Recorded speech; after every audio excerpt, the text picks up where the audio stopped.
Even though diesel engines are meant to last hundreds of thousands of miles, most modern cars only reach 100,000 miles before serious issues begin to appear. Cheap components or poor engineering aren't the cause.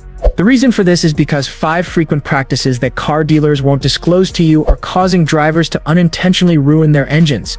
Let's begin with the most heinous murderer. First, longer intervals between oil changes. Your owner's manual's recommended oil change intervals of 10,000 to 15,000 miles look reasonable. However, they are predicated on perfect driving circumstances, which are unattainable for the majority of us. The makers make the following assumptions. You live in a climate-controlled bubble, travel at constant speeds on smooth roads, avoid traffic, and always use premium gasoline. However, isn't it not reality? You're trapped in stop-and-go traffic in the real world. Your engine never heats up completely when you take short journeys. Whether it's frigid in the winter or sweltering in the summer, you travel in harsh weather. Automotive engineers consider all of these circumstances to be serious. The 5,000 to 6,500 mile guideline applies in this situation. Keep in mind that although oil is inexpensive, engines are not. You spend several $100s a year on routine oil changes. A brand new motor, thousands and thousands of them. Compute. This is where it becomes relevant. However, on paper, auto stop-start technology sounds fantastic. By turning off during red lights, the engine conserves fuel and lowers pollution. The whole affair, it turns out. Indeed, the batteries and starters in these systems have been strengthened by the makers. They are made to withstand hundreds of thousands of cycles. Yes, however, even these robust parts deteriorate much more quickly than those found in conventional systems, and their replacement may be very expensive. The problems with oil pressure follow. This is the issue. Engine starts are significantly increased by auto stop-start systems. Modern engines are built to hold oil in key places during short pauses, so they aren't cold starts. Even yet, the increased cycle puts additional strain on parts that would not be present in conventional systems, such as starters, batteries, and engine mounts.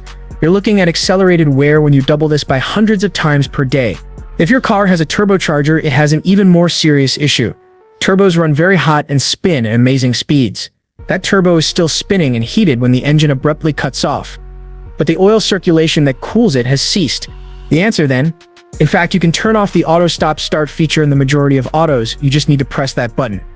Really, if you don't replace your starters, batteries, and turbos on time, your pocketbook will appreciate it.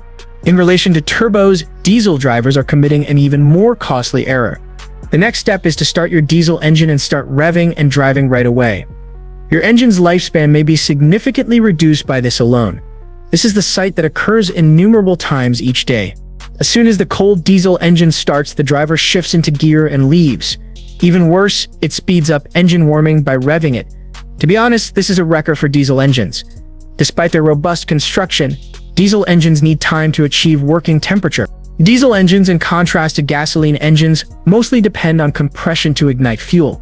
This partial and inefficient combustion process occurs when it's cold, which causes carbon buildup in your cylinders and fuel dilution in your oil. However, your turbocharger sustains the actual harm. While the oil is still cold and viscous, that turbo is attempting to spool up. Without enough lubrication, the internal bearings are exerting extra effort. You risk turbo failure much before 100,000 miles if you do this daily for a year. It's easy to correct, but it takes time. Turn on your diesel and let it running for 30 to 60 seconds. Just let it run, don't rev it or race the engine.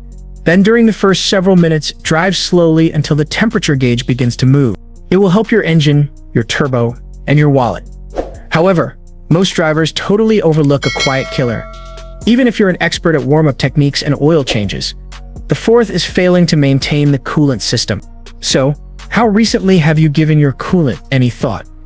The answer is probably never, if you're like most drivers. And that's precisely why one of the main reasons for catastrophic engine damage is coolant system failure. According to certain manufacturers, their coolant may last up to 200,000 kilometers. Fair enough, but should you leave it alone? This is when it may really be quite costly to follow the handbook. Okay, so this is how coolant changes over time. You know, it does more than simply sit there and keep your engine cool.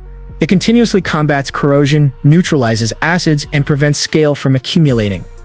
Your engine's protective chemicals run out, frequently much more quickly than the manufacturer anticipates. Gaskets, seals, and even metal parts are eroded by acidic coolant. It clogs the heater core and radiator. Worst of all, it ceases to perform its main function of avoiding overheating. Flush your coolant every 30,000 to 50,000 miles, according to the Smart Money. Whatever the handbook states, it's a reasonably priced service that can save serious engine damage. Coolant maintenance becomes obvious when you realize that a fractured engine block or blown head gasket might destroy your car. Additionally, there is one last behavior that is really hurting you if you drive a turbo diesel. The fifth is that after vigorous driving, the turbo engine shuts down instantly. Perhaps you've been driving your diesel with a lot of vigor, or you've recently ended a lengthy highway trip. You enter your driveway, turn off the engine right away, and go inside. You just drastically reduce the life of your turbo. This is the issue.